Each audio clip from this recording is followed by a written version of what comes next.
윤석열 말을 안 듣겠다고 공공연하게 지금 얘기를 하는 거잖아요. 그러면 이미 대통령이 아니에요. 그러니까 지금 이중 권력 상황으로 들어갔습니다. 이중 권력.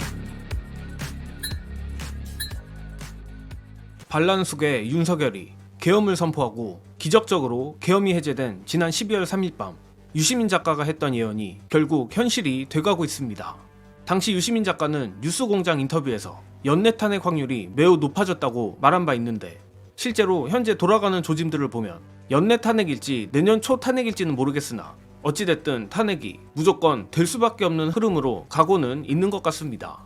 그런데 탄핵이라는 상징적인 사건이 아니더라도 중요한 건 이미 사실상 윤석열은 더 이상 대통령의 권능을 행사하지 못하는 지경에 이르렀다는 것인데 앞서 보신 대로 유시민 작가 역시 윤석열 정권의 패망을 못 박았습니다. 관련해 오늘자 유시민 작가의 역사적인 윤석열 정권 패망 선언 보시고 오겠습니다. 어떤 일을 계기로 해서 어떤 양상으로 일이 벌어질지는 모르겠으나 아프리카 국립공원의 고블린과 같은 최후를 맞을 것이다. 어떤 식으로든 지금까지 복종해오던 무리들이 어떤 상황이 발생했을 때 갑자기 다 등을 돌리면서 뜯어먹을 거다.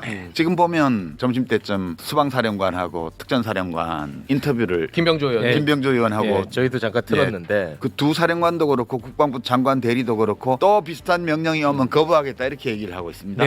검찰에서 수사본부를 꾸리고요. 경찰청에서 입건을 했고요. 공수처도 뭘 한다 그러고요. 이게 바로 고블린의 최후에서 벌어지는 일이잖아요. 지금까지는 국회 하나만 말을 안 듣는데 다른 기관은 다 말을 듣는데 국회 하나 말을 안 듣는 걸 참을 수 없어서 이제 셀프 쿠데타를 한 거잖아요. 친위 쿠데타. 하여튼 그 양상으로 지금 가는 거예요. 대통령은 이미 대통령이 아니에요. 기본적으로 국가는 합법적 강제력을 행사하는 인간 집단 구성체예요. 그리고 이 물리적 강제력, 합법적인 강제력을 행사할 수 있는 인간 집단의 최고 권력자가 우리 대한민국은 대통령인데 윤석열 말을 안 듣겠다고 공공연하게 지금 얘기를 하는 거잖아요. 그러면 이미 대통령이 아니에요. 그러니까 지금 이중 권력 상황으로 들어갔습니다. 이중 권력. 그 윤석열은 대통령 권력을 사실상 상실했어요. 그러니까 지금은 다 이제 어떻게 그 수방사령관 뭐 특전사령관 이런 사람들이 김병조 의원 앞에서 뭐 주절주절 얘기를 하잖아요. 그거는 양심 고백이라고 언론에 나오는데 양심 고백이 아니고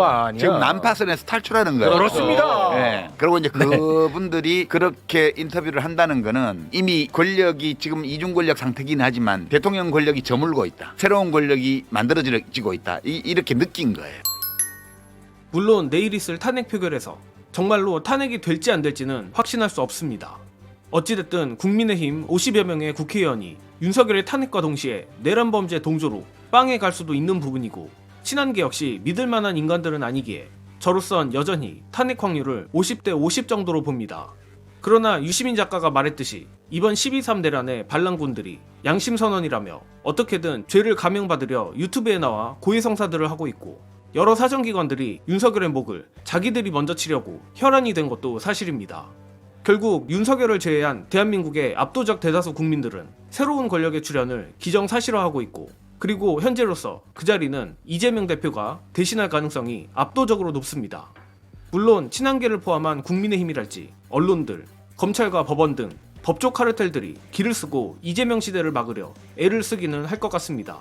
하지만 이 거대한 시대의 흐름에서 어설프게 저항을 하다간 오히려 민심에 같이 쓸려 내려갈 것이라 확신하는데 어쨌든 유시민 작가가 말한 대로 이제 윤석열 정권은 끝났습니다.